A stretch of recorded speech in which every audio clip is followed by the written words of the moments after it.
Halo, Assalamualaikum. Kembali lagi di Matkim Privat. Oke, kali ini kakak akan membahas penilaian harian untuk kimia kelas 12 ya.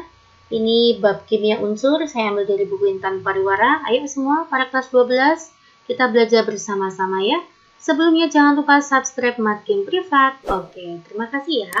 Nomor 1, perhatikan data mineral dan kandungan unsur berikut. Pasangan data yang berhubungan tepat ditunjukkan oleh angka 1. Barit. Apakah mengandung barium? Betul sekali. Barit itu senyawanya adalah BaSO4. Ya, berarti poin ke-1 betul ya guys.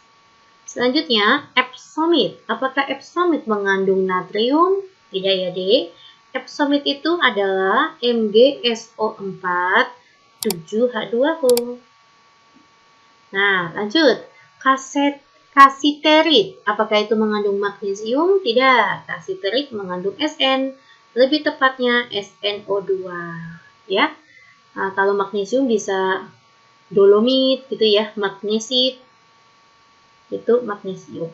Strontianit. Apakah mengandung Sr? Betul sekali. Selanjutnya, kriolit. Apakah mengandung Sn? Tidak. Kriolit itu adalah Na3AlF6. Ya. Oke ya guys, jawaban yang tepat adalah 1 dan 3. Next, kita masuk ke soal nomor 2. Unsur golongan 4A berikut yang bersifat logam dan racun. Golongan 4A itu apa aja ya? Ca, sing, gendut, seneng, Facebookan. Ini kan golongan 4 seperti ini ya. Yang beracun itu adalah timbal. Nah, timbal ini salah satunya adalah limbah pembuangan knalpot ya. Lanjut, pada suatu batuan dilakukan uji nyala api untuk memprediksi secara keseluruhan kandungan kationnya.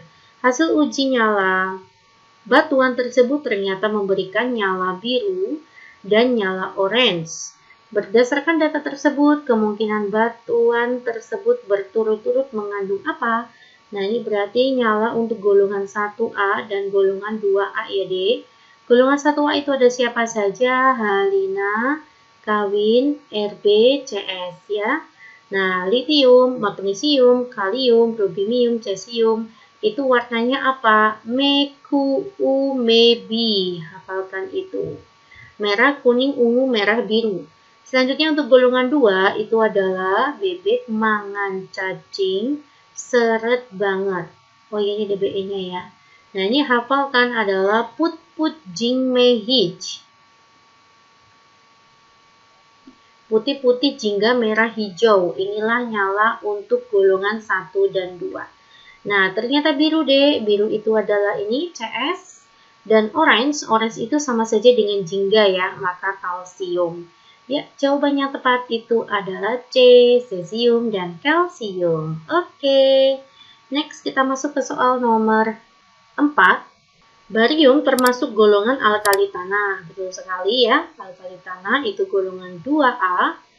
Bebek, mangan, cacing, seret, banget rasanya. Nah, ini barium. Berdasarkan pengetahuan mengenai sifat unsur alkali tanah, maka dapat diramalkan sifat barium adalah A. Dapat ditemukan di alam dalam keadaan bebas, tidak ya.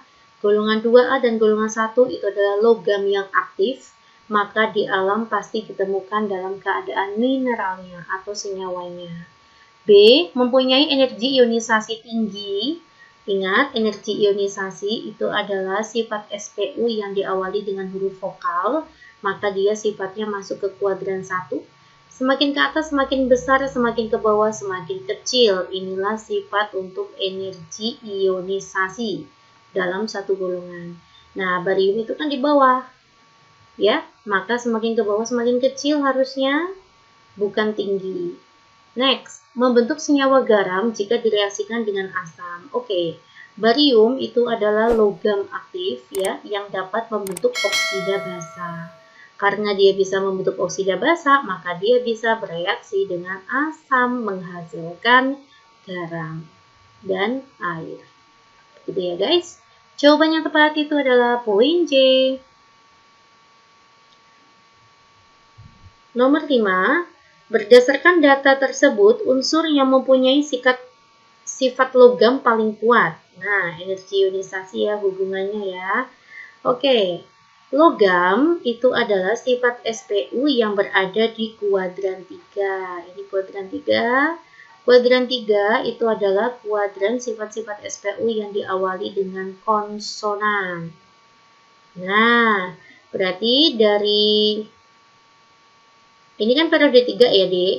Kalau periode ketiga, berarti kan satu periode ya. Ini yang horizontal, ini periode. Kalau yang vertikal, itu adalah golongan. Berarti satu periode semakin ke kanan, itu jari-jarinya semakin kecil. Semakin ke kiri, semakin besar. Oke, pertanyaannya, nah, di soal diketahui energi ionisasi. Kita lihat energi ionisasi itu berada di kuadran 1 ya. Semakin ke kanan itu semakin besar. Jadi urutannya yang paling kanan itu yang energi ionisasinya besar ya. Di sini adalah P. Saya urutkan paling kanan. Habis P itu siapa? Ada Q ya.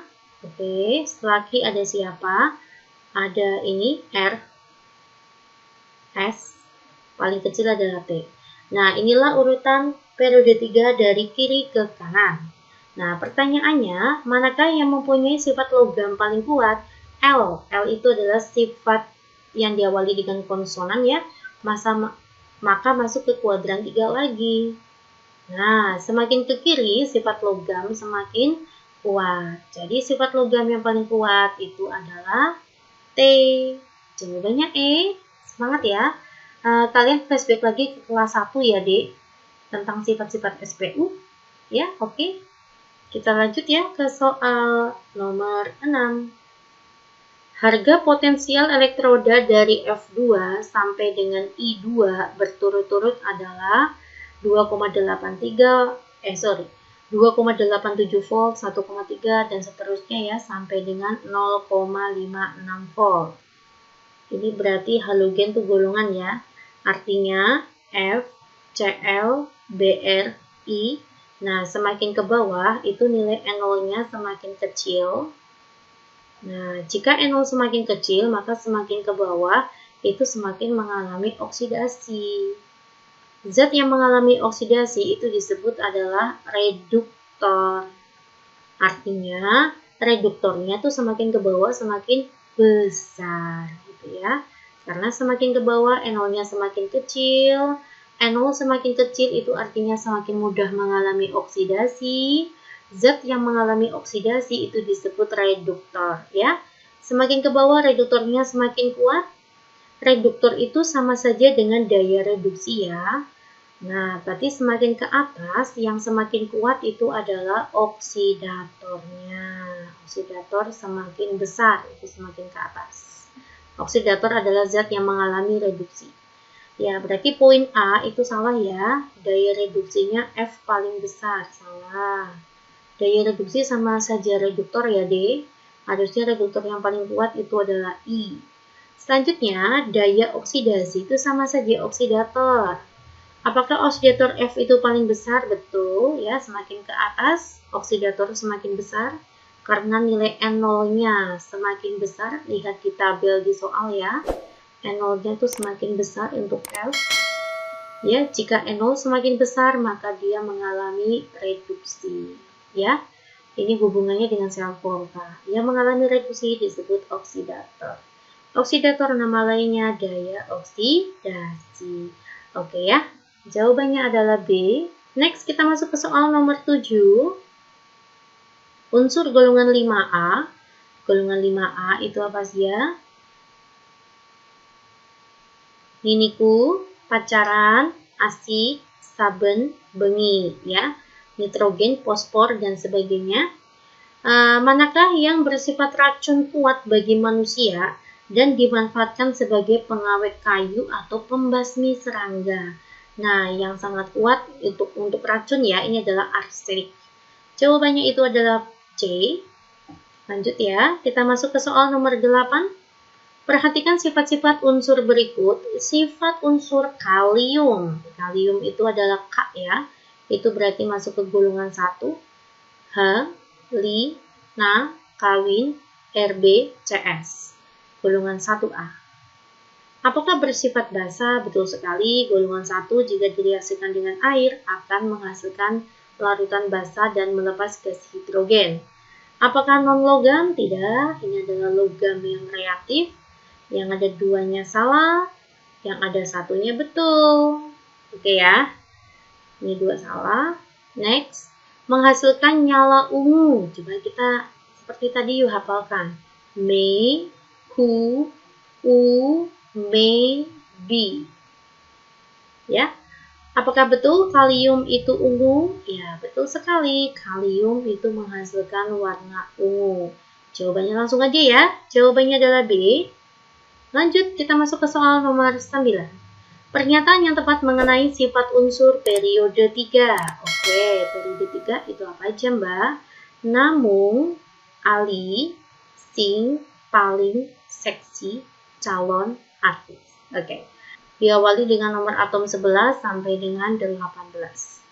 Apakah titik didih fosfor lebih tinggi daripada titik didih aluminium? Tidak dong. Fosfor itu kan non-logam, aluminium itu logam. Harusnya titik didihnya aluminium lebih tinggi. Maka salah. Apakah aluminium lebih mudah teroksidasi dibandingkan natrium?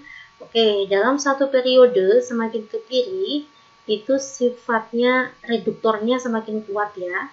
Reduktor itu adalah zat yang mengalami oksidasi. Jadi oksidasinya Na itu paling kuat di antara yang lainnya ya. Oke, kita lihat apakah Al lebih mudah mengalami oksidasi daripada natrium? Tidak dong. Natrium itu paling kuat ya mengalami oksidasinya. Next, poin C, apakah silikon menghantarkan listrik lebih baik daripada magnesium? Tidak. Silikon di sini sifatnya adalah metaloid. Metaloid itu semi logam ya. Sedangkan magnesium, natrium sampai dengan magnesium itu sifatnya adalah logam. Mudah menghantarkan listrik ya. Maka salah. Poin D, sifat basa unsur periode ketiga dari natrium hingga fosfor melemah. Betul sekali. Jawabannya adalah D. Ya, Na hingga Mg itu sifatnya basa, aluminium itu amfoter, Si hingga Cl itu sifatnya asam. Jadi dari Na hingga fosfor sifat basanya melemah. Oke. Nomor 10. Pada pembuatan asam sulfat dengan proses kontak terjadi reaksi kesetimbangan sebagai berikut. Katalis yang dapat mempercepat tercapainya kesetimbangan adalah vanadium oksida. Ini hafalan ya. Kalau proses kontak katalisnya vanadium oksida. Insya Allah saya akan langsung sampai dengan soal nomor 20 ya. Jadi tidak terbagi menjadi 2 part. Diketahui potensial reduksi standar unsur NaMgAl. Urutan daya pereduksi. Daya pereduksi itu sama saja dengan reduktor ya deh. Reduktor itu zat yang mengalami oksidasi. Semakin besar oksidasi, maka artinya enolnya semakin kecil. Nah, di sini enol yang paling kecil siapa? Ini ya, min 2,71 ya, maka Na itu lebih kiri daripada si Mg. Dalam satu periode ya, semakin ke kiri reduktor semakin kuat. Nah, reduktor kuat itu ditandai dengan enolnya kecil. Nah, ini udah urut nih. Al itu enolnya yang paling besar di antara Na dan Mg. Nah, semakin ke kiri itu daya pereduksi atau reduktornya itu sama saja ya. Reduktornya semakin kuat atau semakin besar, semakin ke kanan, semakin lemah. Ya, dari apa nih? Dari yang paling kuat. Yowis ya, berarti kiri ke kanan ya. Hafalkan NaMg. Maka jawabannya NaMgAl. Next, kita masuk ke soal nomor 12. Nama pengolahan unsur tersebut. Kalian lihat, di sini menghasilkan aluminium. Yang menghasilkan aluminium, maka prosesnya adalah whole Herold. Gitu ya guys. Kalau proses Dowen ini menghasilkan natrium, kalau fresh itu menghasilkan sulfur, kalau Goldsmith itu menghasilkan krom, kalau Haber-Bosch menghasilkan amonia. Oke, 12 itu jawabannya adalah D. Next, kita masuk ke soal nomor 13. Titik didih unsur periode ketiga makin besar dari natrium hingga silikon. Kemudian titik didihnya mengalami penurunan hingga argon. Dengan demikian, silikon mempunyai titik didih paling tinggi. Sifat ini karena silikon apa? Ya, kenapa silikon titik didihnya paling tinggi? Karena silikon mampu membentuk 4 ikatan kovalen raksasa ya, dalam bentuk jaringan 3 dimensi. Artinya tuh kayak gini, setiap satu silikon tuh bisa mengikat 4 atom silikon lainnya. Nah, begini guys. Nah, ini baru kayak kedua nih, maka tambahin 1. Nah, ini baru ngikat 2 kaki, maka kita tambah kayak gini. Nah, gitu ya. Nah, ini berarti baru ngikat 1 kaki, maka tambahin kayak gini. Nah, ini baru 2 kaki, tambah ke sini lagi. Ya, setiap satu atom silikon bisa mengikat 4 atom silikon lainnya. Oke ya guys, jadi ini nanti membentuk ikatan kovalen raksasa. Ya, lanjut. Nomor berapa? 14. Hubungan yang tepat antara unsur periode ketiga dan kegunaannya.